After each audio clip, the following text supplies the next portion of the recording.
All right, Carmen, this is for you. It's the lady I work with who asked me about a good lamb recipe for chops. I actually have a boneless leg of lamb here that I'm going to use this marinade for, but it would work well on loin chops or French rib chops or anything else really. Important thing is just let it sit overnight. So we're going to start by building our marinade. All right, for our marinade, first thing we're going to do, 2 cloves of garlic. Now I'm going to put some fresh mint in the jar here. It's going to be a 1/4 cup of fresh. All right, I also have some fresh oregano out of the garden. We're going to drop that right in. Make sure you peel off your stems, just all you want's the leaf. Next, some extra virgin olive oil.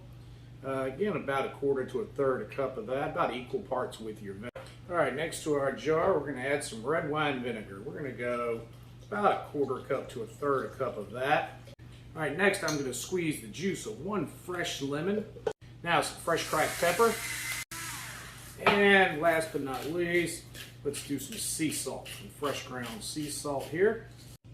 Now we're just going to take our immersion blender and let it do its magic. All right, when you're finished blending, give your marinade a taste. See if you need to adjust anything. I think this is about right on time.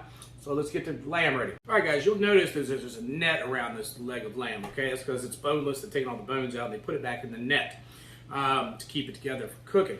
Now, I want my marinade to get inside to all the nooks and crannies. So what I'm gonna do is I'm actually gonna take this net off. I'm not gonna cut it. I'm gonna reuse the net instead of having to truss it by hand. So I'm gonna take it off, and then I'm just gonna kind of open up where it's been boned out. Now I'm putting it in my bowl here, and I'm going to pour this marinade over, and I'm just going to work it with my hands in the bowl to get that marinade all throughout, because I want it all over the different edges of meat, inside and out. Okay. One thing about marinades, I think I've mentioned this before, it doesn't have to be swimming in marinade. It doesn't have to be submerged. You just need marinade on all your surfaces.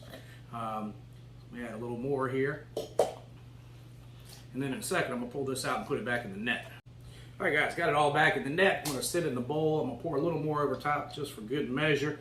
I'm going to save the rest of this and use it to baste tomorrow. Let it sit overnight, up to 24 hours. Come back tomorrow. Got it all set up. I've got some Fogo lump charcoal going on here. I'm about 300. I'm aiming for about 325.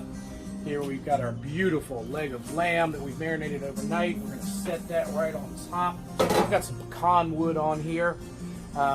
Got my temperature gauge on the grate. Now let's get this temperature gauge in the middle of our leg of lamb. We're going to aim for about 115 degrees rare, so that when it sets and finishes, we get to a nice medium rare at 120, 125 degrees. All right, guys, we've been going about 40 minutes here. We're at about 86 degrees, so we're not there yet. We're going to take some of this leftover marinade and baste here. We just hit 115 degrees, so we're going to go ahead and pull off our lamb here, set it on the cutting board, and we're going to let this rest for about a half an hour before we start slicing it up. All right, we've let our leg of lamb rest for about 30 minutes now. Let's slice it up. And look at this beautiful medium rare. All right, let's try a bite. That's right on point, guys. Got that mint and oregano from the marinade, a little bit of light smoke flavor, nice medium rare. Give it a shot, guys. I hope you enjoy.